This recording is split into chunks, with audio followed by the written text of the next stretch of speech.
Hello guys, आपका good coaching पे फिर से स्वागत है। आई होप आप अच्छे होंगे और वीडियो का आनंद भी ले रहे होंगे। तो जैसे कि हम लास्ट लेक्चर में अपने सर्कुलेटरी सिस्टम के ब्लड और हार्ट के बारे में बिल्कुल डिटेल से जान चुके हैं, तो आज एक लास्ट ऑर्गन बच गया जो सर्कुलेटरी सिस्टम का है, उसका नाम है ब्लड वेसल्स। तो हम उस पर भी बात करेंगे। तो मैं आपको एक इन्फॉर्मेशन और दे देता हूँ कि जैसे ही कुछ टाइम बीतेगा तो जल्द ही एक सर और ज्वाइन कर रहे हैं अपने चैनल को, तो वो अपने सब्जेक्ट को लेके आएंगे, पर वो सरप्राइज़ रहेगा क्या होता है क्या नहीं। तो फिलहाल आप मैथ की वीडियोस देखें और बायो की वीडियो देखें, और इसके साथ ही मैं भी जल्द एक नया सब्जेक्ट स्टार्ट करने जा रहा हूँ। तो अब चलते हैं वाइट बोर्ड पे, कम टू द पॉइंट। तो स्टार्ट कीजिए ब्लड वेसल्स। अब ये ब्लड वेसल्स क्या होता है, देखो इसका मेन फंक्शन क्या है। हमारी रगों में खून दौड़ता है। अब वो रग कोई भी हो सकती है, वो आर्टरी भी हो सकती है, वेन्स भी हो सकती है और कैपिलरीज भी हो सकती हैं। तो इसका मेन फंक्शन क्या है, ये ट्रांसफर करती है इम्प्योर ब्लड, मतलब जिसमें कार्बन डाइऑक्साइड होगी वो तो दिल में आएगा, हार्ट में आएगा, और प्योर ब्लड को ये बाकी ऑर्गन तक लेके जाती है। समझ गए होंगे आप। एक बार हिंदी में बता देता हूं कि ये कार्बन डाइऑक्साइड इम्प्योर ब्लड मतलब अशुद्ध खून को हार्ट में लेके आती है, दिल में, और वहां से दिल ट्रांसफर करता है थ्रू वेन्स, या वेन्स के थ्रू ट्रांसफर करता है वो बाकी ऑर्गन में। तो इसका मेन फंक्शन है ट्रांसफर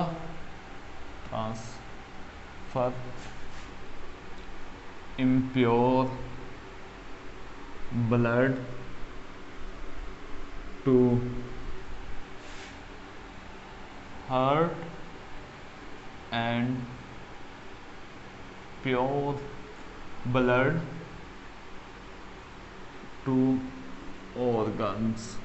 तो इसका ये मेन फंक्शन है कि ये इम्प्योर ब्लड को तो ब्लड के पास लेके आती हैं, और प्योर ब्लड को इम्प्योर ब्लड को हार्ट के पास लेके आती हैं, और प्योर ब्लड को ये बाकी ऑर्गन के पास लेके जाती हैं। तो इसका मेन फंक्शन यही है। अब ये काफ़ी 3 टाइप की होती है, मतलब वो होती है, एक आर्टरी होती है, एक वेन्स होती है, एक कैपिलरीज होती है। तो देखो हिंदी में इन चीज़ों का कोई मतलब नहीं है। पहले तो मैं ये बता देता हूँ, हिंदी का कोई बायो में मीनिंग ही नहीं है, क्योंकि इसका हिंदी में भी वेन्स ही होंगी, नसें होंगी। तो थोड़ा आप कोऑपरेट कीजिए, ऐसा कुछ नहीं है। और बायो साइंस कुछ भी है तो ये इंग्लिश में ही अच्छी लगती है और बोलने में भी अच्छी लगती है। तो पहले आप इसके बारे में लिखिए, ये 3 टाइप की होती हैं। देखो यार, मेरा भी ये पर्पज़ होता है कि जो मेरा लेक्चर है वो ना 30 मिनट के अंदर अंदर ख़त्म हो जाना चाहिए, क्योंकि उसके बाद आप भी बोर फील करोगे और मैं भी पढ़ा नहीं पाऊंगा इतना लंबा। तो आप 3 टाइप कौन कौन से होते हैं, तो वो होते हैं, पहली होगी आर्टरी, सेकंड होगी अपनी वेन्स, और थर्ड होगी कैपिलरीज। तो ये 3 टाइप की होती हैं ब्लड वेसल्स। तो एक में प्योर होता है, एक में इम्प्योर होता है, और बाकी में मिक्स होता है। तो ये कैसे होता है, तो आर्टरी होती है जो अपनी, ये रेड कलर की होती है, रेड कलर की होती है, और इनमें प्योर ब्लड होता है, प्योर ब्लड, या फिर ऑक्सीजनेटेड ब्लड, ऑक्सीजनेटेड ब्लड होता है इसमें। ठीक, मैं आपको हार्ट का एक स्ट्रक्चर बना के फिर उसमें अच्छे से समझा दूंगा, पहले आप इसको एक बारी ध्यान से समझ लें और देख लें। इसमें ये ग्रीन कलर की होती है, ग्रीन कलर की होती है, और इसमें इम्प्योर ब्लड होता है, इम्प्योर ब्लड, या फिर कार्बन डाइऑक्साइड के साथ जो होता है ब्लड, डी ऑक्सीजनेटेड ब्लड। तो ये होता है। और कैपिलरी का मेन काम है, ये ज्वाइंट करती है, मतलब किसको, आर्टरी को और वेन्स को, मैं प्लस का साइन दे रहा हूं क्योंकि ये इसको ज्वाइंट करते हैं, और इसमें मिक्स ब्लड होता है, इसमें CO2 O2 प्लस CO2 दोनों वाला ही ब्लड होता है, तो मिक्स ब्लड भी कह सकते हैं हम इसको। अब वो कैसे होता है वो हम सब जान चुके होंगे जैसे ही हम आप 2 लेक्चर्स देखते हो।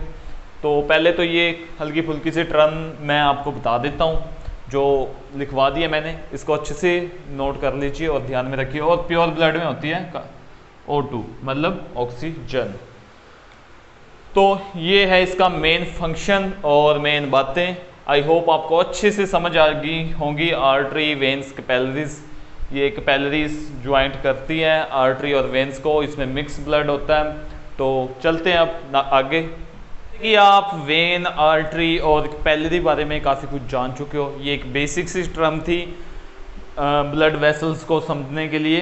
तो अब मैं आपको डायग्राम बना के हार्ट की अच्छे से समझाता हूँ कि कैसे किस वेन में प्योर ब्लड होता है। कोई एक सिंगल तो होगी ना, मैंने बताया लास्ट स्लाइड में कि जो वेन्स होते हैं उसमें इम्प्योर ब्लड होता है, पर एक वेन ऐसी है जिसमें प्योर ब्लड होता है और ऐसी एक आर्टरी है जिसमें इम्प्योर ब्लड होता है। तो वो कैसे होती हैं तो वो हम अब डायग्राम के थ्रू समझते हैं। तो यहाँ पे फिर से लिख देता हूँ मैं, ब्लड वेसल, जो हमारे टॉपिक का नाम है वो है ब्लड वेसल्स। तो मान लीजिए कि ये अपना हार्ट है, ऐसे ये 4 पार्ट में डिवाइड है जैसे कि आप जानते हो। ह्यूमन हार्ट, ये हार्ट लिख रहा हूं मैं यहाँ पे। तो जो अपना आपको पता है ये राइट साइड होगी हार्ट की, क्योंकि मेन एक्सिस के ऐसे एक्सिस है, ये एक्सिस है, तो ये राइट साइड, ये लेफ्ट साइड, तो ऐसे ही ये राइट साइड और ये लेफ्ट साइड। तो जैसे कि आप लास्ट लेक्चर में भी देख चुके हो, जो ऊपर का है वो क्या है, ओरिकल, तो ये है राइट ओरिकल, हाँ ओरिकल, RA से डिनोट करेंगे हम इसको, और ये है राइट वेंट्रिकल। तो सेम एज यहाँ पे लेफ्ट ओरिकल और लेफ्ट वेंट्रिकल। तो जैसे कि मैंने लास्ट लेक्चर में बताया था कि हमारे यहाँ पे CO2 डीऑक्सीजनेटेड ब्लड होता है, ऐसे यहाँ पे भी, मतलब राइट साइड डीऑक्सीजनेटेड ब्लड होता है और लेफ्ट साइड ऑक्सीजनेटेड या प्योर ब्लड होता है। तो हम ये अच्छे से जानते हैं, हमने लास्ट लेक्चर में भी इसके बारे में डिस्कस किया था। तो अब मैंने क्या बताया था कि आर्टरी में क्या होता है, आर्टरी में क्या होता है, प्योर ब्लड होता है, मतलब ऑक्सीजन वाला ब्लड होता है, जिसको बोलेंगे हम oxygenated blood, जेनेटेड blood, oxygenated blood. तो एक आर्टरी ऐसी है जिसमें इम्प्योर ब्लड होता है, तो वो उस आर्टरी का नाम लिखिए आप, उस आर्टरी का नाम है पल्मनरी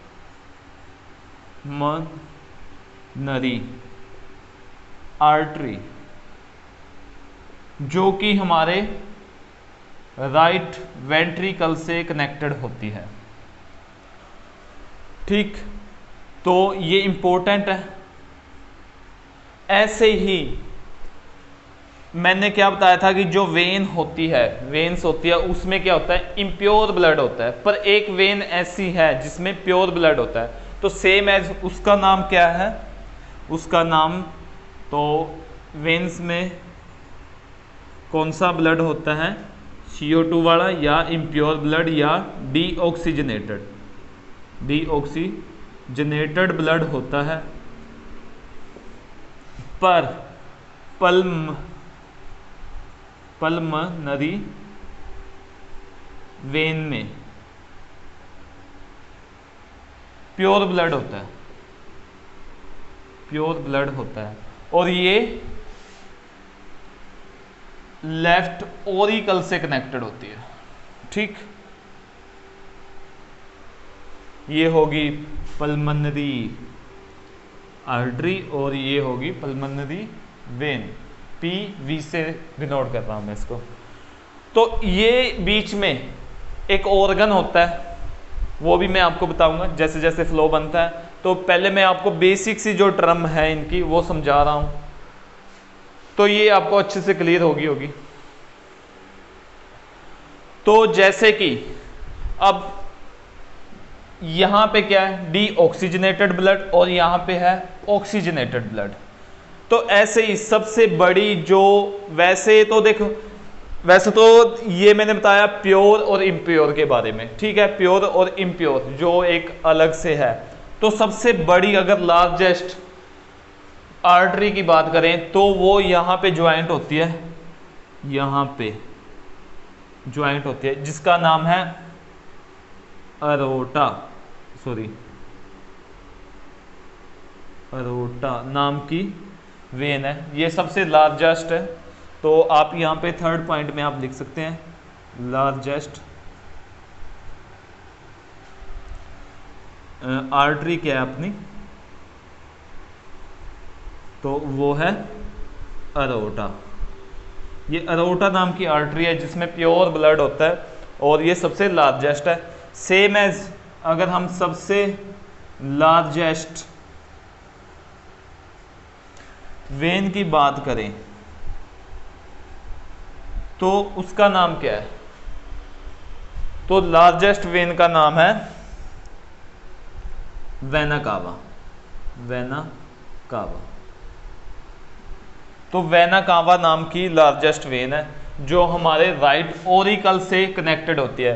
तो ये दो में होती है, एक होती है इंपीरियर, एक होती है इंफीरियर और एक होती है सुपीरियर। तो ऐसे होता है ना कि जैसे हमारी चेस्ट से जो ऊपर का भाग है, जो चेस्ट से ऊपर का भाग है उसका जो ब्लड आएगा वो आएगा सुपीरियर के थ्रू, और जो बॉडी का लोअर पार्ट है उसका ब्लड आएगा मतलब कि इंफीरियर के थ्रू। तो ये दो टाइप की होती है वेना कावा, एक होती है इंफीरियर वेना कावा, वी सी से डिनोट करेंगे, एक होती है सुपीरियर वेना कावा, वी सी। तो जो सुपीरियर होती है वो यहाँ पे होती है, ऊपर वाले भाग में होती है, और यहाँ पे आता है जो चेस्ट से ऊपर के भाग का ब्लड होगा, और यहाँ पे आएगा नीचे के भाग का ब्लड जो चेस्ट से नीचे होगा। तो ये इंफीरियर वेना कावा और ये सुपीरियर वेना कावा, तो ये होते हैं। तो अगर इनमें लार्जेस्ट की बात करें तो इसमें लार्जेस्ट इंफीरियर है, ये लार्जेस्ट है। तो आप जानते हैं इस वेन में तो इम्प्योर ब्लड होता है। तो आई होप आपको सबसे बड़ी वेन और सबसे बड़ी आर्टरी के बारे में भी अच्छे से पता है कि जो बायो कर रहा है। तो एक कन्फ्यूजन बनी रहती है कि लंग्स और किडनी में क्या डिफरेंसेस है, मतलब इसके फंक्शन ही नहीं हमें ढंग से पता होते। तो देखो किडनी का जो फंक्शन है, किडनी का जो फंक्शन है उसका फंक्शन है फिल्ट्रेशन का, ब्लड फिल्ट्रेशन का, मतलब कि आपके बॉडी में से वो वेस्टेज मटेरियल जैसे कि ब्लड में से यूरिन निकालना, ये किडनी का मेन फंक्शन है कि वो आपके ब्लड को फिल्ट्रेट करता है।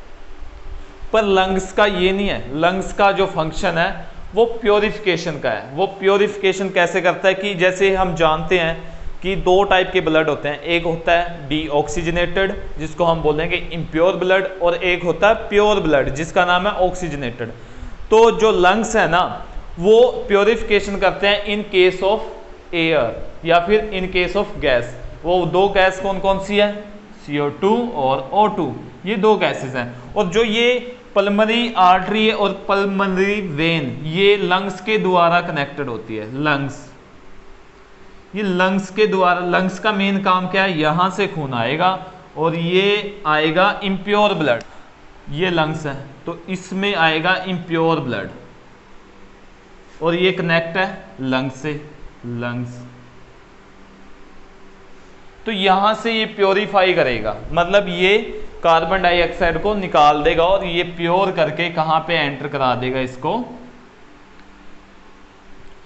पल्मोनरी वेन में, और ये हमारे लेफ्ट ओरिकल में चली जाएगी। और यहां से फिर ये नीचे, एक आपने सुना होगा नीचे चला जाता है, मतलब नीचे वाले पार्ट में। और वो चला कैसे जाता है वो भी मैं आपको एक्सप्लेन कर देता हूँ।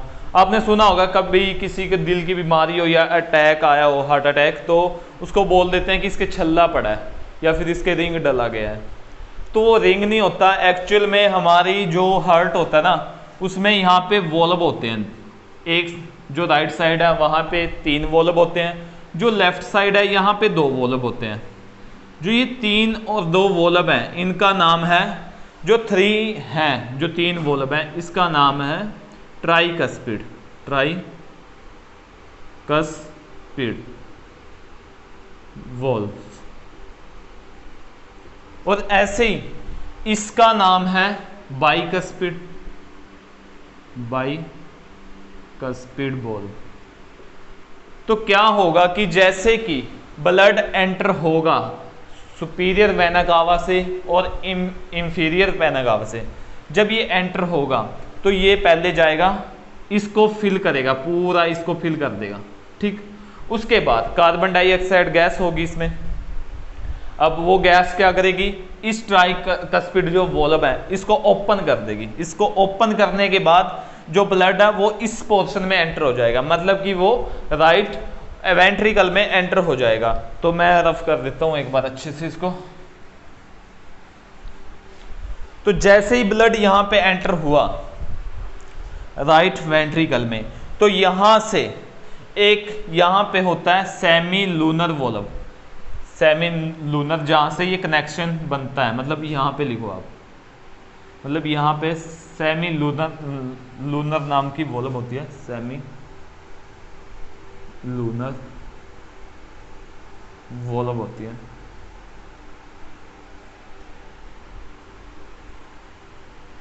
तो यहां से जो ब्लड है एक बार इसमें एंटर हो गया ट्राइकस्पिड के थ्रू, क्योंकि गैस ने ओपन कर दिया था इसको, तो देन ये क्लोज हो जाएगा जैसे ये फिल होगी। तो यहां से ये लंग्स में जाएगा, यहां से फ्लो होता हुआ लंग्स में, और लंग्स में आपको पता है प्योरिफिकेशन होती है इन केसेस ऑफ गैसेस।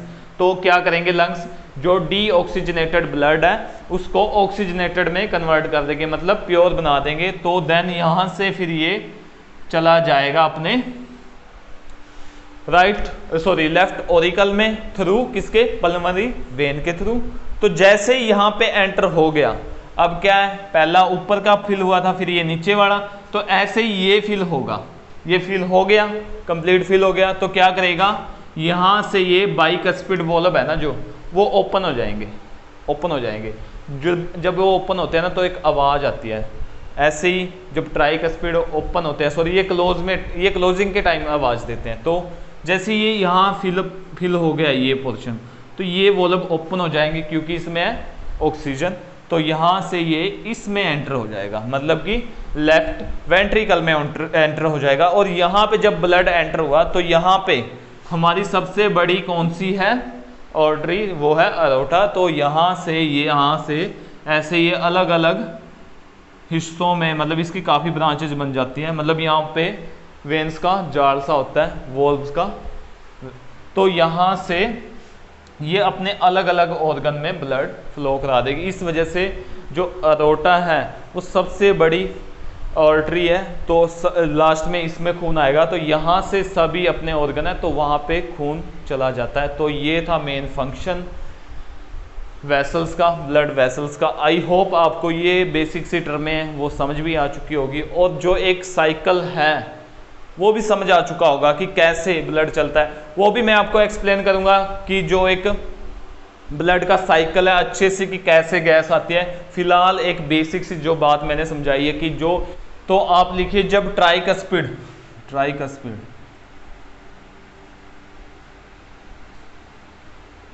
स्पीड की क्लोजिंग के टाइम जो आवाज आती है,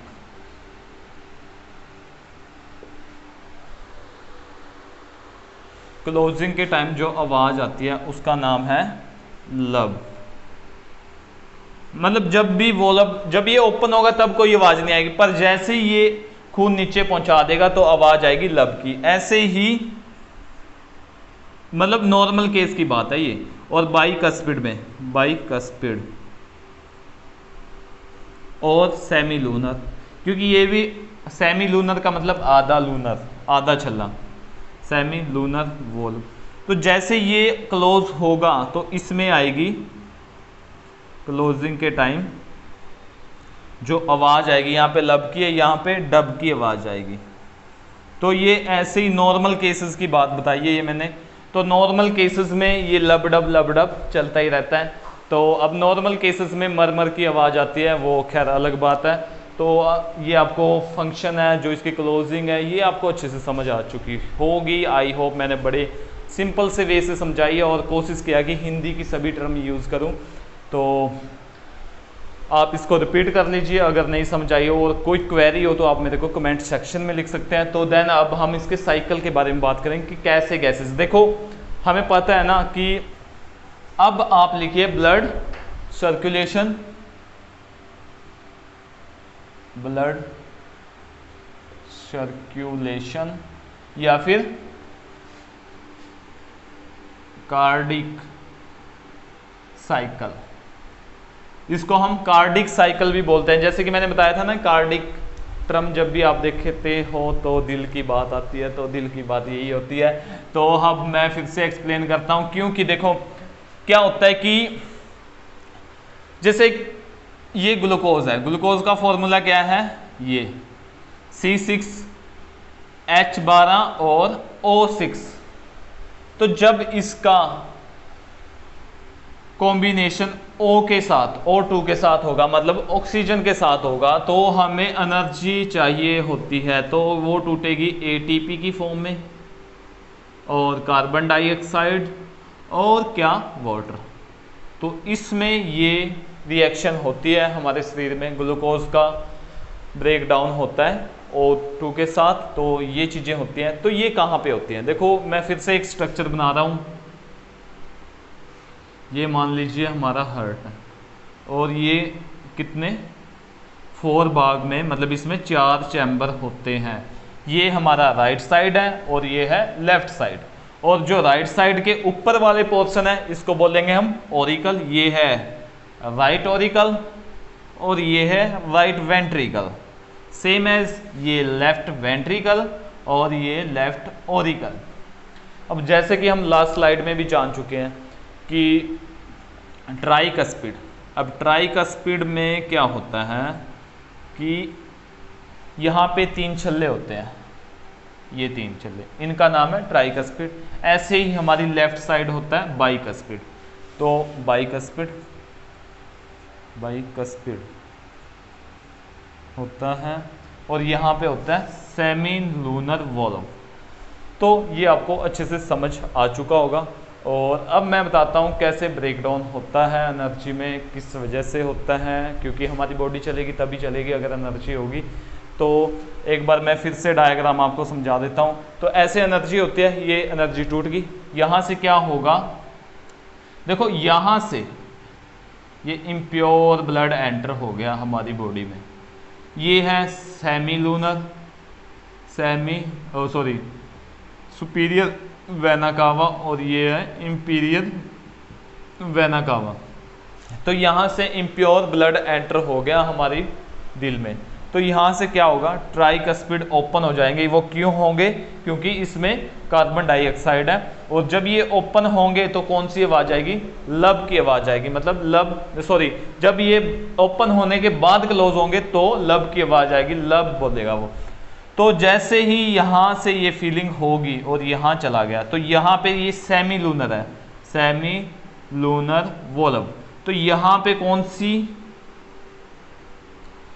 वेन कनेक्टेड होती है, तो यहाँ पे हमारी आर्टरी कनेक्टेड होती है, वो होती है पल्मनरी आर्टरी कनेक्टेड होती है, ठीक। तो यहाँ से क्या होगा, यहाँ से इम्प्योर ब्लड चलेगा जिसमें कार्बन डाइऑक्साइड होगी, और ये एक लंग्स होता है, मतलब लंग्स नाम का ऑर्गन है, वो तो आपको पता ही है। तो यहाँ पे ये इम्प्योर ब्लड एंटर हो गया, तो यहाँ से ये क्या करेगा, इसको प्योरीफाई करके यहाँ पे पल्मनरी वेन के थ्रू लेफ्ट ओरिकल में एंटर करा देगा। तो यहाँ पे लेफ्ट ओरिकल में एंटर हो जाएगा, ये है इम्प्योर ब्लड और ये है पल्मनरी वेन। तो आई होप आपको ये अच्छे से समझ आ चुका है। तो अब क्या है कि यहाँ से इतनी आपको समझ आ चुकी है। अब यहाँ से क्या होगा कि ऑक्सीजन के साथ ब्रेकडाउन हो गया ग्लूकोज का, और यहाँ से हमारे पास क्या निकल गई, CO2। अब ये CO2 क्या करेगी, आर्टरी के साथ, ये देखो पल्मोनरी आर्टरी है में जाएगी, आर्टरी जो कि हमारे राइट वेंट्रिकल से में होती है। तो यहाँ से इम्प्योर ब्लड, क्योंकि अब CO2 है तो क्या है, इम्प्योर ब्लड, तो यहाँ पे ये एंटर होगी। तो यहाँ पे आगे क्या होते हैं, लंग्स। अब लंग्स का मेन फंक्शन क्या है, लंग्स का मेन फंक्शन क्या है, वो क्या करेगा, वो O2 को तो इन करा देगा बॉडी में और CO2 को आउट कर देगा। तो यहाँ पे पहुँच गए हम लंग्स में। तो इसका जो मेन फंक्शन है वो है O2 का इन और CO2 का आउट। तो यहाँ तक आगे। तो अब आगे क्या है, आगे है पल्मोनरी वेन। आगे हम पल्मोनरी वेन में एंटर हो चुके हैं, वेन में। अब यहाँ पे क्या है, यहाँ पे आपको पता है कि ब्लड डीऑक्सीजनेटर से ऑक्सीजनेटेड हो गया और वो प्योर हो चुका है। तो अब यहाँ से ये क्या होगा, हमारे लेफ्ट ओरिकल में एंटर होगा प्योर ब्लड, और यहाँ से जब एंटर हो चुका है लेफ्ट ओरिकल में, तो यहाँ पे क्या होगा, यहाँ पे ये वॉल्व है, ये फीलिंग हो जाएगी। आपको पता है, देखो ब्लड हार्ट का सबसे पहले क्या होता है कि ये सबसे पहले ऊपर के 2 चैम्बर हैं उसको फिल करता है। वो ओपन फिल होंगे तो आपके ट्राइकस्पिड और बाइकस्पिड के थ्रू नीचे के और खून जाएगा। तो जैसे ये फिल होता है प्योर ब्लड के साथ, तो ये बाइकस्पिड ओपन हो जाते हैं। तो जैसे ये बाइकस्पिड ओपन हुए, बाइकस्पिड, तो खून अपना इस पोर्शन में एंटर हो गया, मतलब लेफ्ट वेंट्रिकल में एंटर हो गया। ये लेफ्ट वेंट्रिकल है, और यहाँ पे क्या है, अरोटा। अरोटा के साथ क्या है, सभी जो होते हैं मतलब अपने ऑर्गन, उससे में खून जाता है। तो ऐसे ही इनका ज्वाइंट होता है, सभी ऑर्गन का अरोटा से ज्वाइंट होता है। तो ऐसे पूरे शरीर में खून पहुंच जाता है, और इसको बोलते हैं हम एक कार्डिक साइकिल। ये बन गया अपना एक कार्डिक साइकिल। तो इस कार्डिक साइकिल के बारे में सबसे पहले किसने बताया था, ये कार्डिक साइकिल अपना पूरा का पूरा एक कार्डिक साइकिल बन गया, कार्डिक साइकिल। तो इसके बारे में सबसे पहले किसने बताया था, जो साइंटिस्ट थे उसका नाम था विलियम हार्वे। ये विलियम हार्वे नाम के साइंटिस्ट थे जिसने ये सबसे पहले बताया था कि ऐसे एक कार्डिक साइकिल होता है या ब्लड सर्कुलेशन होता है। तो आई होप आपको ये ब्लड सर्कुलेशन का पूरा फंक्शन अच्छे से क्लियर हो चुका होगा और कोई डाउट नहीं बाकी होगा। और फिर भी अगर आपको कुछ प्रॉब्लम आती है तो आप मेरे को कमेंट सेक्शन में लिख सकते हैं। और अब ये लेक्चर करते हैं हम यहीं पे समाप्त। अब मिलेंगे नेक्स्ट लेक्चर में। और देखो लास्ट लेक्चर को देखो, चैनल को सब्सक्राइब करो, शेयर करो, और हमारी मैथ की वीडियोस भी आज आ जाएंगी। और जैसे जैसे फ्लो बनता है हम अपने जो नए और टॉपिक हैं या फिर नए सब्जेक्ट हैं उसको भी साथ साथ लेके चलेंगे। तो तब तक के लिए आप ये मैथ और बायो को देखिए। तो मिलते हैं नेक्स्ट लेक्चर, तब तक के लिए बाय।